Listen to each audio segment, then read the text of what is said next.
नमस्कार भक्तों। आज हम सुनाने जा रहे हैं दो मित्रों की कथा।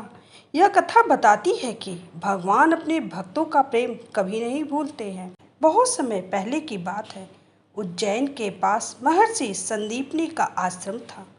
वहीं पर द्वारका के राजकुमार श्री कृष्ण और गरीब ब्राह्मण पुत्र सुदामा शिक्षा ग्रहण करते थे।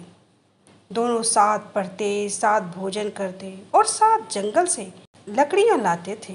धीरे धीरे दोनों की मित्रता इतनी गहरी हो गई कि लोग उदाहरण देने लगे। एक दिन गुरु माता ने दोनों को जंगल से लकड़ी लाने भेजा। अचानक तेज बारिश शुरू हो गई। चारों ओर अंधेरा छा गया। दोनों एक पेड़ के नीचे खड़े रहे। सुदामा अपने मित्र कृष्ण को बारिश से बचाने की कोशिश करते रहे। भगवान श्री कृष्ण मुस्कुराकर अपने मित्र का प्रेम देखते रहे। सुबह जब गुरुजी वहां पहुंचे तो दोनों को भीगा हुआ देखकर बोले, तुम दोनों की मित्रता संसार में अमर होगी। समय बीत गया। शिक्षा पूरी होने के बाद दोनों अलग हो गए। श्री कृष्ण द्वारका के राजा बन गए और सुदामा एक गरीब ब्राह्मण। सुदामा बहुत विद्वान थे, लेकिन कभी किसी से कुछ मांगना नहीं सीखा था उन्होंने। उनके घर की हालत बहुत खराब थी। कभी कभी कई दिनों तक भोजन भी नहीं मिलता था। फटे हुए कपड़े, टूटी हुई झोपड़ी और छोटे छोटे बच्चे भूख से रोते रहते थे। लेकिन फिर भी सुदामा के मुख से कभी शिकायत नहीं निकली। वे हर समय भगवान का नाम ही लेते रहते थे। पत्नी की विनती करने के बाद एक दिन सुदामा की पत्नी ने कहा, स्वामी, आपके मित्र श्री कृष्ण आज द्वारका के राजा हैं। यदि आप उनसे मिल आए तो अच्छा होगा। शायद हमारी गरीबी दूर हो जाए। पहले तो सुदामा ने मना कर दिया। उन्होंने कहा, मित्रता में स्वार्थ अच्छा नहीं होता है। लेकिन पत्नी ने प्रेम से समझाया, आप उनसे कुछ मत मांगिएगा, बस उनके दर्शन करके आ जाइए। सुदामा मान गए। अब समस्या यह थी कि मित्र के लिए भेंट में क्या ले जाए। घर में कुछ भी नहीं था। पड़ोस से थोड़ा सा चावल लेकर एक पुराने कपड़े में बांध दिया गया। उसी छोटे से उपहार को लेकर सुदामा द्वारका की ओर चल पड़े। द्वारका का भव्य महल। कई दिनों की यात्रा के बाद सुदामा द्वारका पहुंचे। चारों ओर सोने के महल, सुंदर गलियां और विशाल द्वार थे।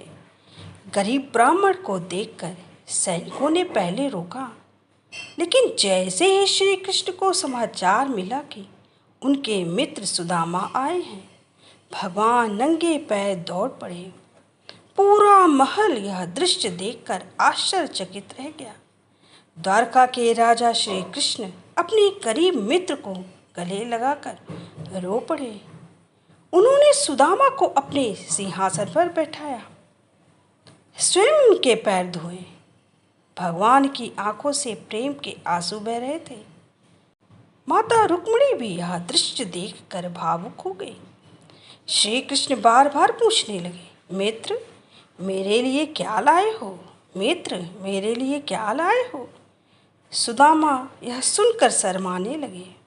उन्हें लगा, इतना छोटा सा चावल भगवान को कैसे दे दूं? लेकिन भगवान तो भाव के भूखे होते हैं। कृष्ण ने स्वयं वह पोटली छीन ली और बड़े ही प्रेम से खाने लगे। मित्र, इससे स्वादिष्ट भोजन मैंने कभी नहीं खाया।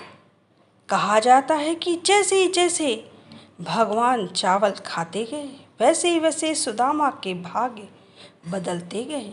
सुदामा कुछ मांग नहीं पाए। सुदामा कई दिनों तक द्वारका में रहे। भगवान ने उनका खूब आदर किया, लेकिन सुदामा अपने लिए कुछ भी मांग नहीं पाए। जब वे वापस लौटने लगे तो मन में सोचने लगे, मैंने अपने परिवार के लिए कुछ भी नहीं मांगा। लेकिन फिर भी उनके मन में भगवान के दर्शन की खुशी थी। जब सुदामा अपने गांव पहुंचे तो उन्होंने देखा कि जहां उनकी टूटी झोपड़ी थी, वहाँ एक सुंदर सा महल खड़ा था। चारों ओर सुख समृद्धि थी। उनकी पत्नी सुंदर वस्त्रों में खड़ी थी। यह सब उनके मित्र श्री कृष्ण की कृपा थी। भगवान ने बिना मांगे ही सब कुछ दे दिया। सुदामा की आंखों से आंसू बहने लगे। उन्होंने हाथ जोड़कर कहा, हे कृष्ण, आप सच में अपने भक्तों का प्रेम कभी नहीं भूलते। जो व्यक्ति सच्चे मन से भगवान को याद करता है, भगवान उसकी सहायता अवश्य करते हैं। यदि आपके मन में भी कोई चिंता है तो उसे भगवान श्री कृष्ण को सौंप दीजिए, क्योंकि जो अपने भक्तों के लिए राजमहल छोड़कर दौड़ सकते हैं, वे आपकी पुकार भी अवश्य सुनेंगे। बस प्रेम से कहिए, राधे कृष्ण राधे कृष्ण। अगर यह कथा आपके हृदय को छू गई हो तो इसे अपने परिवार और मित्रों के साथ जरूर साझा करें। जय श्री कृष्ण। और चैनल को लाइक, शेयर और सब्सक्राइब करना बिल्कुल ना भूलें।